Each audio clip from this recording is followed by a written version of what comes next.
গোপালগঞ্জের কাশিয়ানী উপজেলার পারুলিয়া এলাকার সোনাডাঙ্গা সুইচ খালের পাড়ে শরীফুল ইসলাম দুর্জয় নামের এক প্রভাবশালী এমএস মেটাল নামে তৈরি করেছেন বিশালাকৃতির একটি সীসা কারখানা, যেখানে পুরনো ব্যাটারি পুড়িয়ে তৈরি করা হয় সীসা।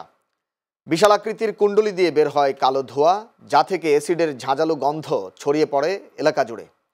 অ্যাসিডের উৎকট গন্ধে শ্বাসকষ্টে ভুগছে পার্শ্ববর্তী উড়াকান্দি, পারুলিয়া ও মাহমুদপুর ইউনিয়নের বাসিন্দারা। এছাড়া ফসলি জমিসহ বিভিন্ন গাছের ফলও ঝরে পড়ছে।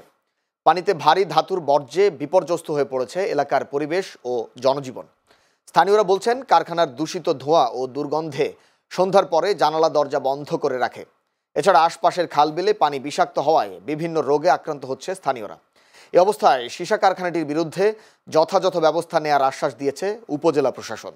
কারখানাটা আমরা ভিজিট করব, ভিজিট করে তাদের অনুমোদন আছে কিনা বা তাদের ছাড়পত্র পরিবেশে আছে কিনা সব কিছু দেখে আমরা এর বিরুদ্ধে অবশ্যই